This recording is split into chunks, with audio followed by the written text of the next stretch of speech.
नमस्कार, मैं हूं संजय शर्मा। आप देख रहे हैं 4 PM न्यूज नेटवर्क।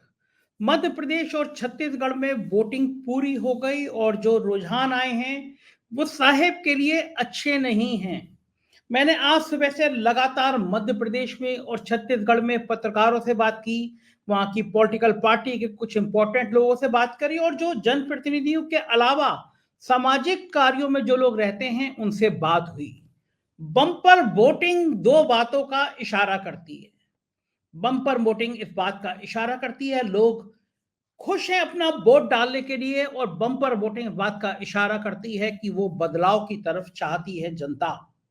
ये पहले भी देखा गया है कि जब किसी राज्य की हुकूमत को उखाड़ फेंकने का मन बनाते हैं लोग, तो वोटिंग बहुत जमकर करते हैं। मध्य प्रदेश के दर्जनों गांवों में मैं घूमा हूं, खुद मेरी टीम के साथ घूमा हूं।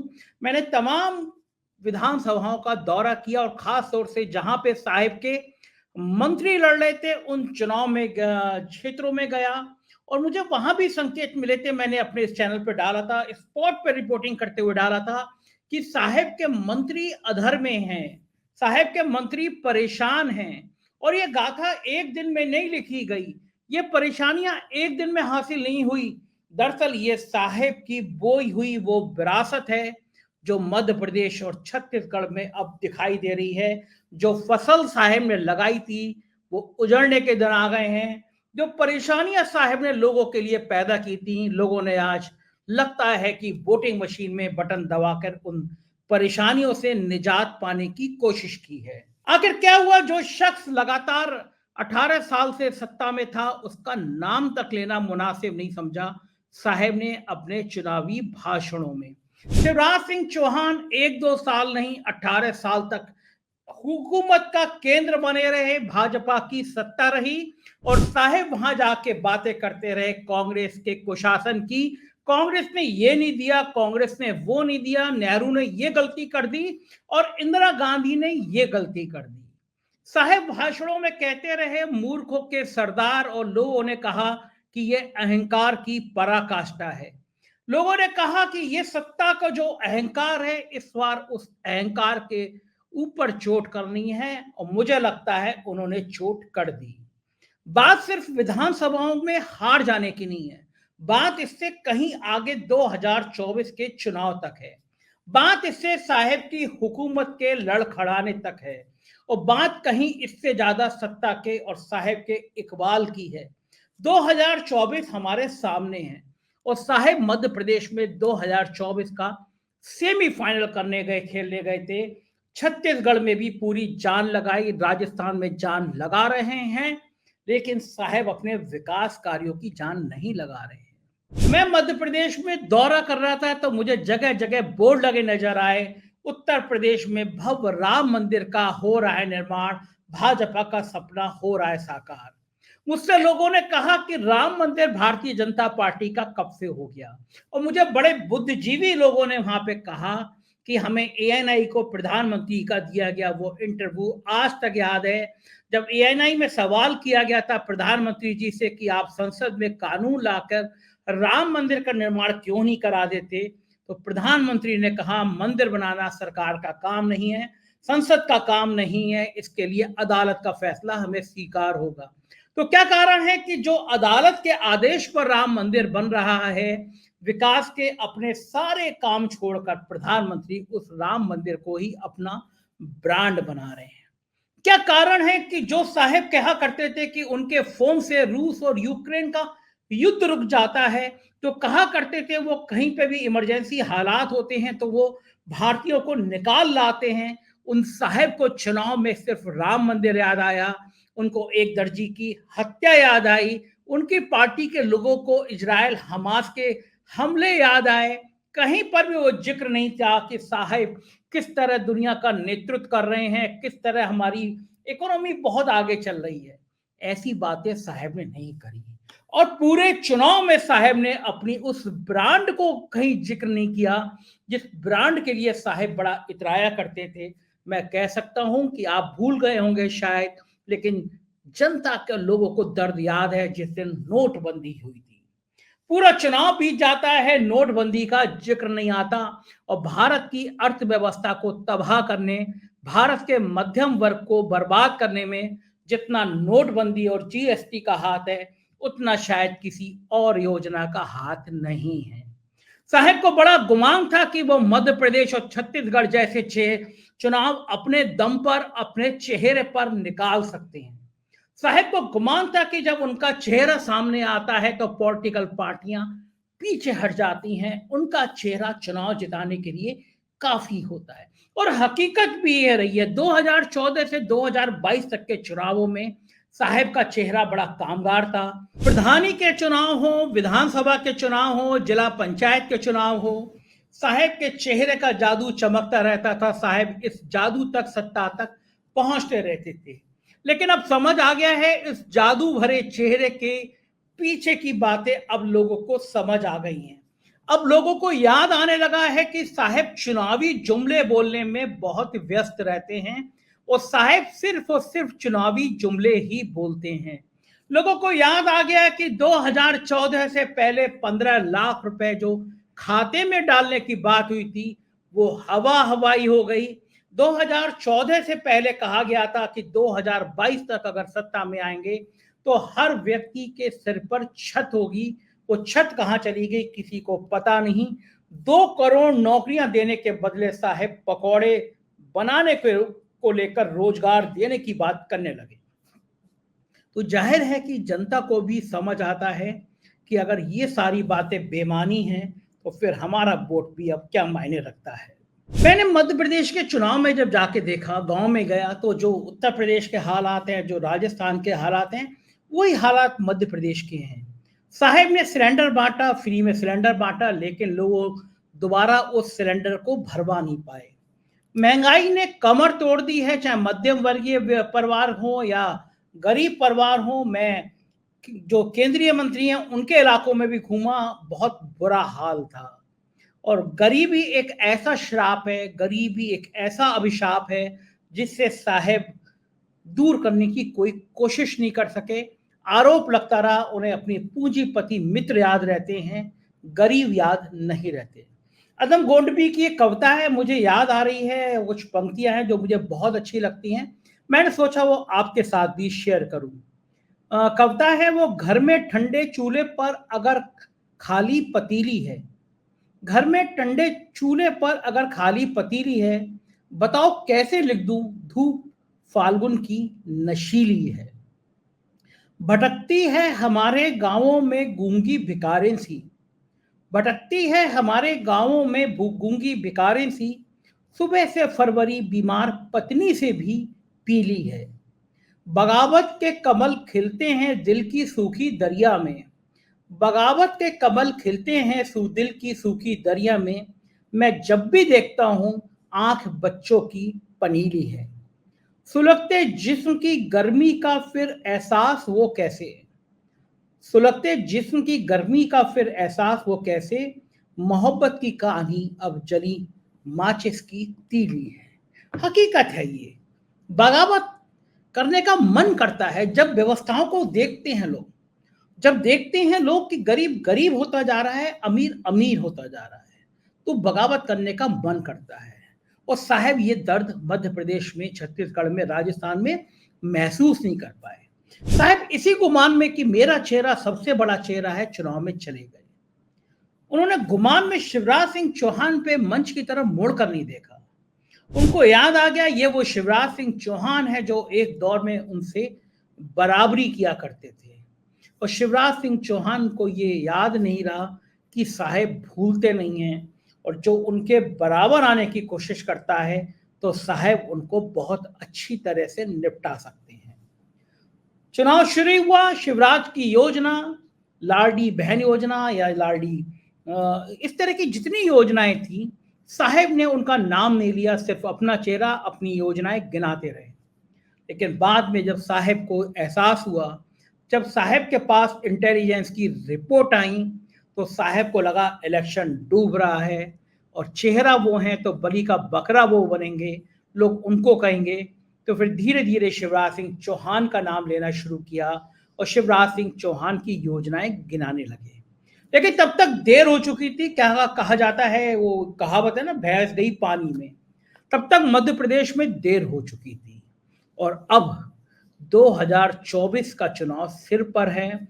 साहब के लिए परेशानी भरी बात यह है कि अगर मध्य प्रदेश, छत्तीसगढ़ और राजस्थान में सत्ता हाथ से चली गई तो 2024 भी दूर हो जाएगा। क्या वास्तव में ऐसा होगा? क्योंकि मध्य प्रदेश में एक सीट छोड़ दे, सारी सीटें भारतीय जनता पार्टी ने जीती थी। राजस्थान की सारी सीटें जीती थी।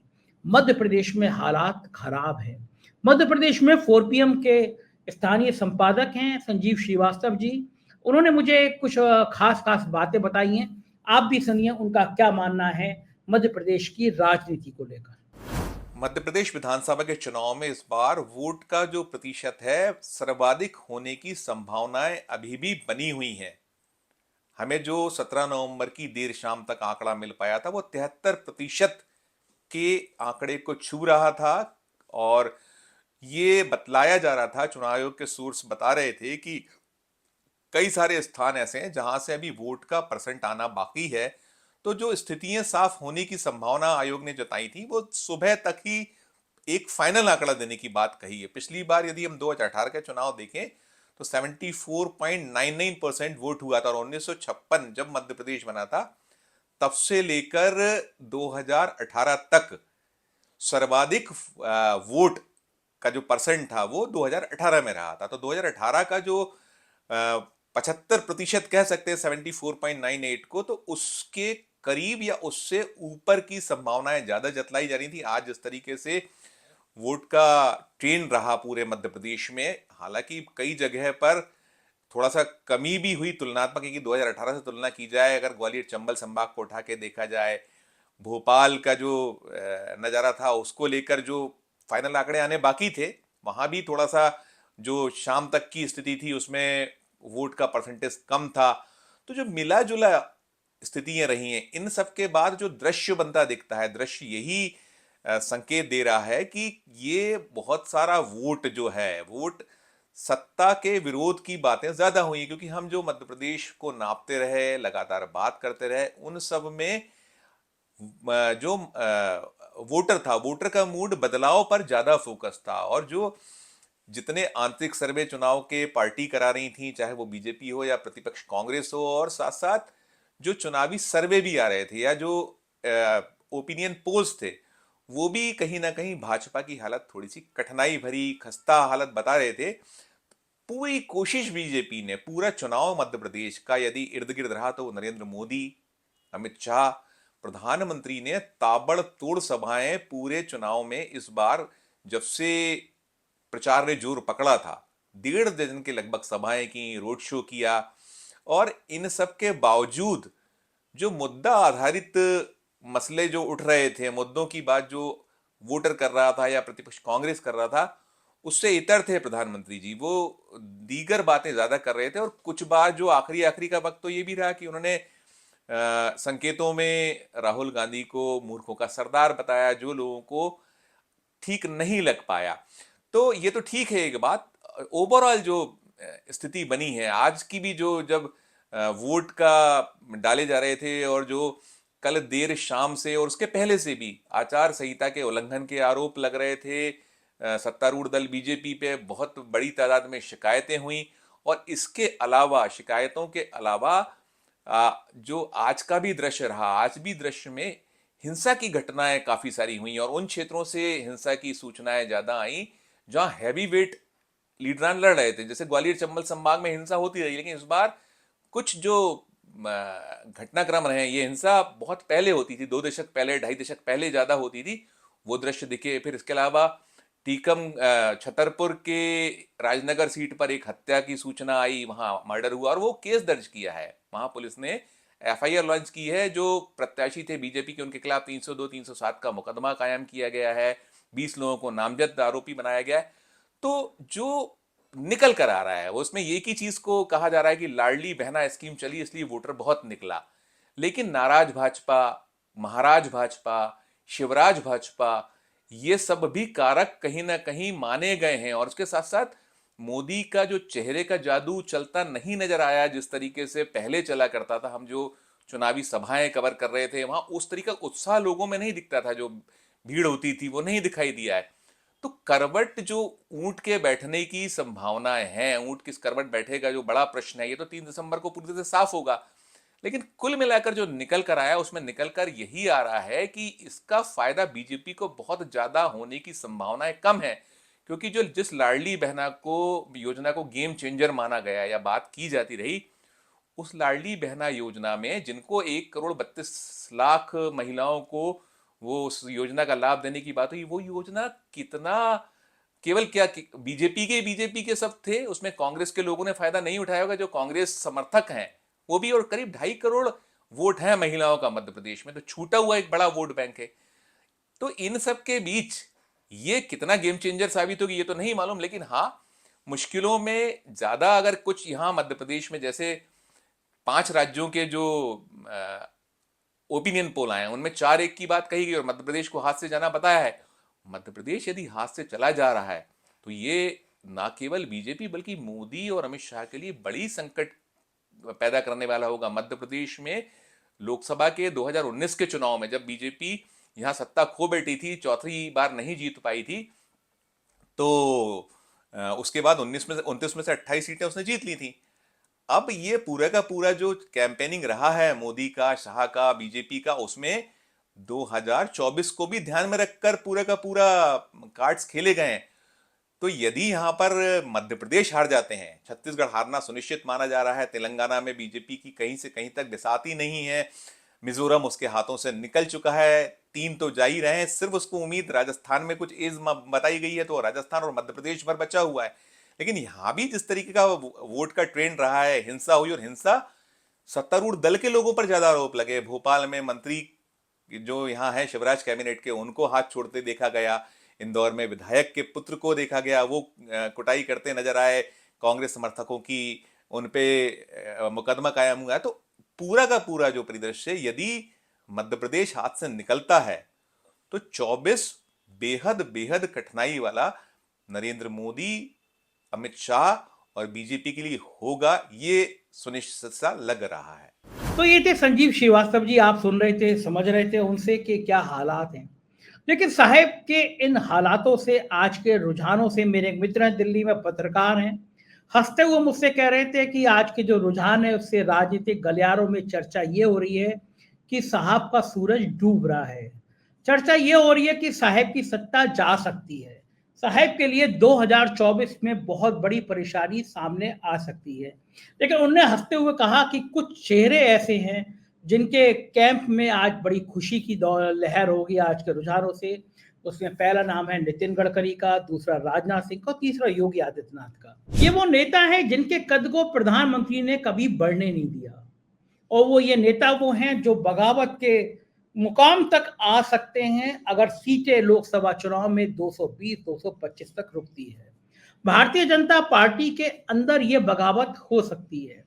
प्रधानमंत्री नरेंद्र मोदी ने जिस तरह उत्तर प्रदेश के योगी आदित्यनाथ को दबाने की कोशिश करी, जिस तरह नितिन गडकरी के भ्रष्टाचार की कहानियां मार्केट में आती रहीं, जिस तरह राजनाथ सिंह जहर का घूंट पी के खामोश रहे, उससे एक नई कहानी राजनीति की और पैदा होती है। बड़ा सवाल यह है कि क्या अमित शाह को छोड़कर कोई व्यक्ति, कोई पॉलिटिकल पार्टी में, इतनी बड़ी पॉलिटिकल पार्टी में अमित शाह और जेपी नड्डा को छोड़ के कोई तीसरा व्यक्ति है जो प्रधानमंत्री मोदी की इतनी प्रचंड जीत की वापसी की कामना करता है? और अगर ऐसा नहीं है तो क्या प्रधानमंत्री नरेंद्र मोदी ने एक खतरनाक राजनीतिक पारी नहीं खेली है जिसका अंजाम उतने भुगतना पड़ सकता है? क्योंकि जब सत्ता नहीं रहती तो ये बात की बड़ी संभावना होती है कि आपके विरोधी, जिन्होंने आपसे यही आचरण सीखा है, आपने जिनकी उनकी बैंड बजाई है, क्योंकि एक सीमा से ज्यादा परे जाकर सीबीआई, ईडी, इनकम टैक्स का इस्तेमाल किया है प्रधानमंत्री जी ने। और हिमाचल प्रदेश की वो घटना लोग भूलते नहीं है कि जब एक नेता, इतने इंपॉर्टेंट नेता की बेटी की शादी थी, फेरे पड़ने वाले थे, तब इनकम टैक्स ने उनकी रेड की थी। और लोग जानते हैं इस तरह के छापे किस लिए और क्यों डाले जाते हैं। तो क्या माना जाए कि प्रधानमंत्री मोदी जी ने इतिहास के पन्नों पर वो कलम से, अपनी कलम से वो कथा लिख दी है जिसका नुकसान उन्हें भविष्य में उठाना पड़ सकता है? नतीजे 3 दिसंबर को आएंगे, लेकिन ये बात तय है कि मध्य प्रदेश छत्तीसगढ़ से जो रुझान सामने आए हैं, जो बातें सामने आई हैं, जो महिलाओं ने बढ़ चढ़कर वोट किया है, वो एक खतरे की घंटी जरूर बजा रहे हैं साहिब के लिए, भारतीय जनता पार्टी के लिए। और 3 दिसंबर को अगर ये बातें सच हुई तो जाहिर है प्रधानमंत्री जी का झोला उठा के चलने का वक्त आ गया। देखते रहिए 4 PM, अपनी राय से अवगत कराइएगा, चैनल को सब्सक्राइब करिएगा, ज्वाइन करिएगा, अपना प्यार बनाए रखिएगा। शुक्रिया, थैंक यू।